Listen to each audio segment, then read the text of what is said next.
अच्छा बेटा देखें, उसने कहा क्वेश्चन नंबर 2 का फर्स्ट पार्ट, सारी मेहनत ज़ाया होगी है। चले क्वेश्चन, कोई बात नहीं, क्वेश्चन नंबर 2 का फर्स्ट पार्ट देखिए जी। उसने कहा solve this question using matrix method या इनवर्स मेथड या फिर एडजॉइंट मेथड, इन तीन में से कुछ भी कह सकता है। इसका मतलब ये है आपने ये मेथड लगाना। पेपर में आपको वर्ग लाने के लिए ना वो तीन में से कोई भी नाम लेगा, आपने ये वाला मेथड यूज करना है। कैसे करेंगे? सबसे पहले मैट्रिक्स फॉर्म में चेंज करेंगे। पहले x के साथ वाली रकमें लिख लें 1 3, इसमें x नहीं है 0। फिर y के साथ वाली लिखे -2 1 और 1। फिर z के साथ वाली 1 -2 और अब वेरिएबल लिखे x y z equal to -1 4 और 1। नाम दे दें, इसे आप कह देंगे a, ये x, ये b। हमें x की कीमत चाहिए तो a को परली साइड पे ले जाएं, उधर जाके हो जाएगा a इनवर्स। अब अगर आपने x की कीमत निकालनी है तो आपके पास दो चीजों की कीमत होनी चाहिए, a इनवर्स की और b की। इनवर्स का फार्मूला क्या होता है? ये होता है 1/a mod into adjoint of a। अब इसमें एडजॉइंट ऑफ a हम कैसे फाइंड करते हैं? 3/3 की मैट्रिक्स हो तो उसमें एडजॉइंट ऑफ a का ये फार्मूला होता है। इसके लिए हमें इन 9 के 9 की कीमत चाहिए होती है, तो हम ये फाइंड करेंगे। a11 फाइंड करें। a11 कैसे फाइंड करते हैं? फार्मूला क्या होता है? -1 के ऊपर इन दोनों नंबरों को प्लस करें, 1 + 1, पहली रो छोड़ दें और पहला कॉलम, पहली रो छोड़ दें पहला कॉलम छोड़ दें, जो बचेगा वो लिख लेंगे 1 -2 1 और -1, ये आप यहाँ लिख लेंगे। फिर आप क्या करेंगे? इसको खोल लें, इवन पावरे है कि ओड पावरे है? इवन पावरे हो तो आप लिखेंगे +1, अगर ओड पावरे हो तो आप लिखेंगे -1। इन दोनों को मल्टीप्लाई माइनस इन दोनों को मल्टीप्लाई, दो में से एक गया एक मल्टीप्लाई बाय एक आ जाएगा। इसी तरीके से a12 निकाल लें, या 9 के 9 आपने निकालनी है। a12 कैसे निकाल लेंगे? -1 के ऊपर इन दोनों को प्लस करके, फिर आपने क्या करना है? पहली रो छोड़ देनी है, दूसरा कॉलम, पहली रो छोड़ देंगे दूसरा कॉलम छोड़ देंगे, जो आपके पास बचा क्या बचा? 3 -2 0 और -1, ये आप यहां लिख लें। इन दोनों को जरब माइनस इन दोनों को जरब,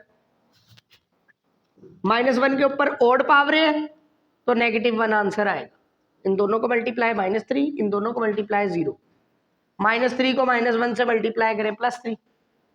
इसी तरीके से a13 निकाल लेंगे, पहली रो छोड़ देंगे तीसरा कॉलम छोड़ देंगे, क्या बचा जी? 3 1 1 3 1 0 1 3 1 0 1, -1 के ऊपर क्या लिखेंगे? इन दोनों को प्लस करके। इवन पावरें है क्या ओड है? इवन तो +1 लिखेंगे, ओड पावरें हो तो -1 लिखेंगे। 2 + 1 3 बनता था, ऑड नंबर है तो -1 लिखेंगे। अगर इवन पावरें आ जाएंगी तो +1 लिखेंगे।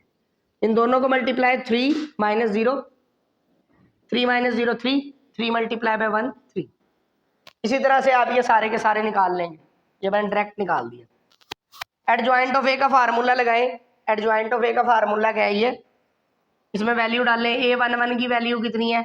a11 की वैल्यू है 1, a12 की कितनी है 3, a13 की कितनी है 3, कीमतें डाल दें 1 3 3।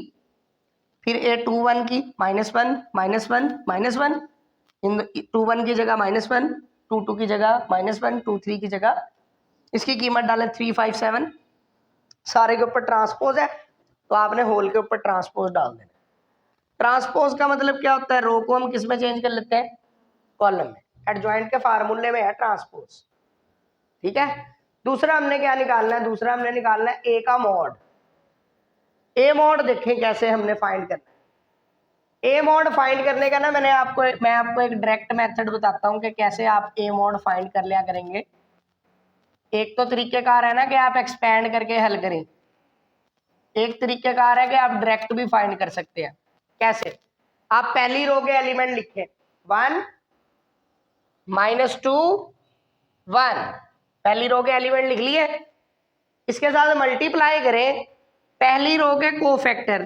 पहली रो के कोफैक्टर क्या है? a11 a12 a13, इसके साथ मल्टीप्लाई करें a11 a12 a13।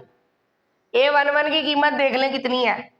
1, तो मैंने A11 की जगह 1 डाला, A12 की कीमत कितनी है 3 डाला, A13 की कीमत कितनी है 3 डाला, मल्टीप्लाई करें 1 1 जा 1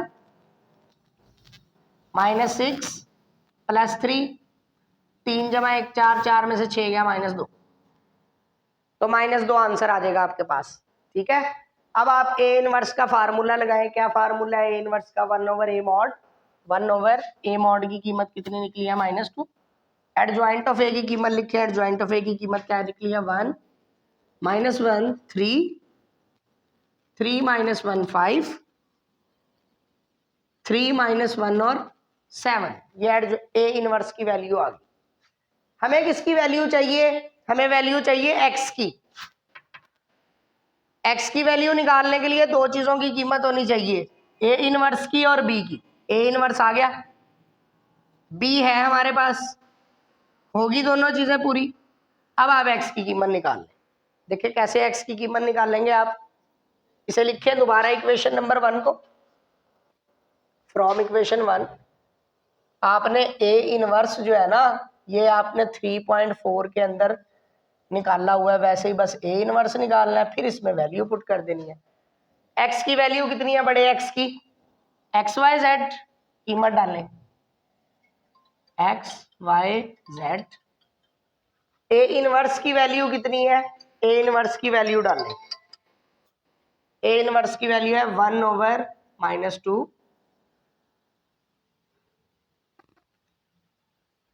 3 -1 5। बी की कीमत कितनी है? -1 4 और 1। मल्टीप्लाई करें, इसको देख के पता चल रहा है कि मल्टीप्लाई करना है। मल्टीप्लाई कर लेते हैं हम। पहली रो, पहला कॉलम, -1 को 1 से -1 को -1 से मल्टीप्लाई करें -1, -1 को 4 से मल्टीप्लाई करें -4, 3 1 जा 3। इसी तरह से यहाँ पे भी करें, -3 -4 +5। यहाँ पे इसको तीसरी रो, पहला कॉलम, 3 को -1 से मल्टीप्लाई करें -1 -4, 7 1 जा 7, काटे, ऊपर आंसर आ गया -2, -7 और +5 -2, -7 और +7 0। -2 को डिवाइड करें सारे पे, यहाँ क्या बचेगा +1, -2 को इस पे डिवाइड करें 1 0। ये हमारे पास एक्स वाई जेड की कीमत आ गई।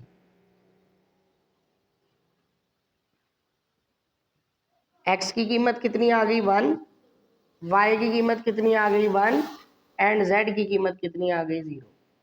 यूं आपने इनवर्स वाले मेथड से करना है। देखिए अगर कोई क्वेश्चन है तो पूछ लें।